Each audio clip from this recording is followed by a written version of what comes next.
Hai semua, hari ini kita akan bincangkan topik 1 tingkatan 4 iaitu graf fungsi kuadratik. Okey, apakah bentuk graf fungsi kuadratik?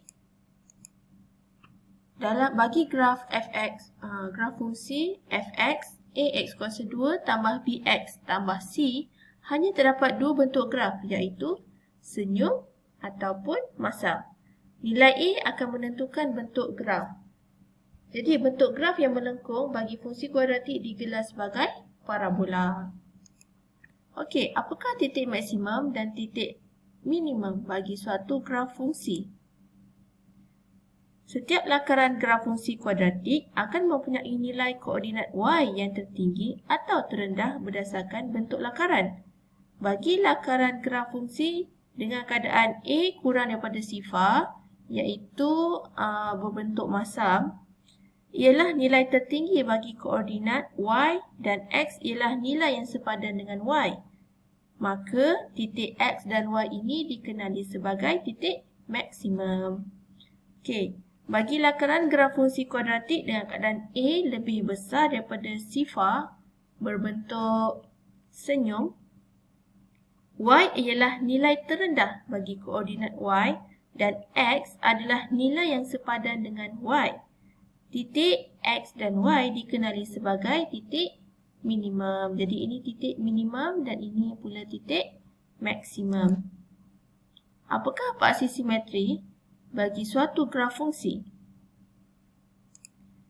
Paksi simetri suatu graf fungsi kuadratik ialah garis lurus yang selari dengan paksi y dan membahagi graf tersebut kepada dua bahagian yang sama saiz dan sama bentuk.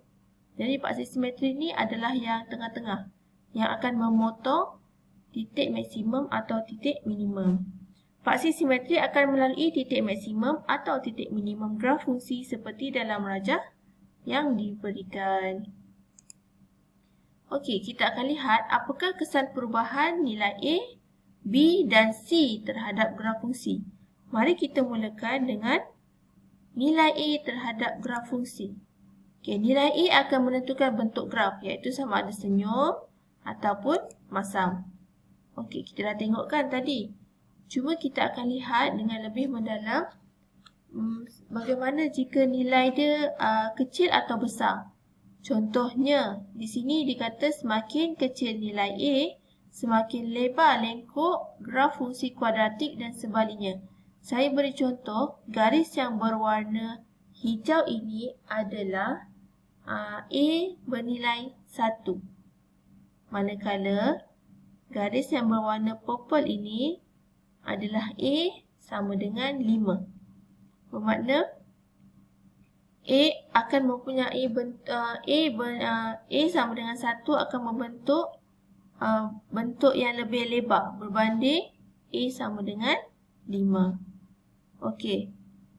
Untuk yang parabola berbentuk masam, okey, yang hijau saya berikan contoh ia adalah negatif 5. Manakala yang warna purple adalah negatif 1. Negatif 1 dan negatif 5, negatif 5 lebih kecil daripada negatif 1. Jadi dia akan lebih lebar. Okey. Tapi bentuknya masih sama, cuma senyum atau masam saja. Cuma yang kita akan berbeza adalah kelebaran parabola tersebut. Okey, kemudian apakah kesan perubahan nilai B terhadap graf fungsi?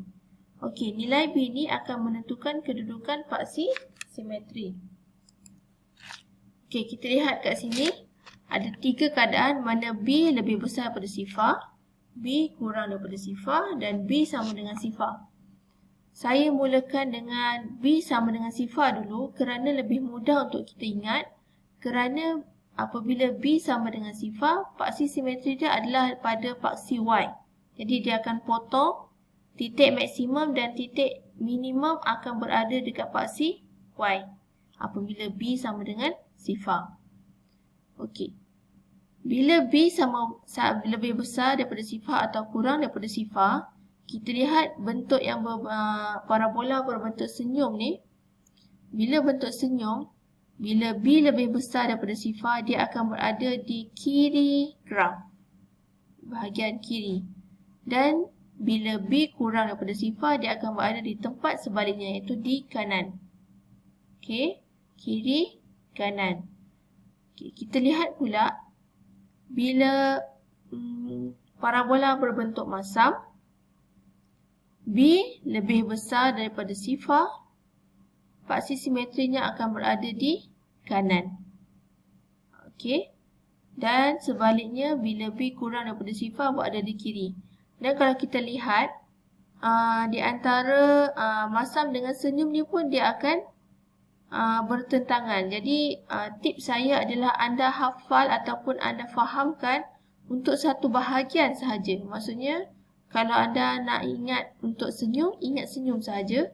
Dan kemudian untuk masam dia akan berada di sebaliknya. Itu sahaja. Okey, kemudian apakah kesan perubahan nilai C terhadap graf fungsi? Nilai C menentukan kedudukan pintasan Y. Okey, jadi C pula di hujung sekali akan menentukan di mana pintasan Y akan berlaku. Okey, di sini. Di sini dan kita akan ikut daripada graf fungsi. Baik, itu sahaja perkongsian untuk kali ini. Jumpa lagi.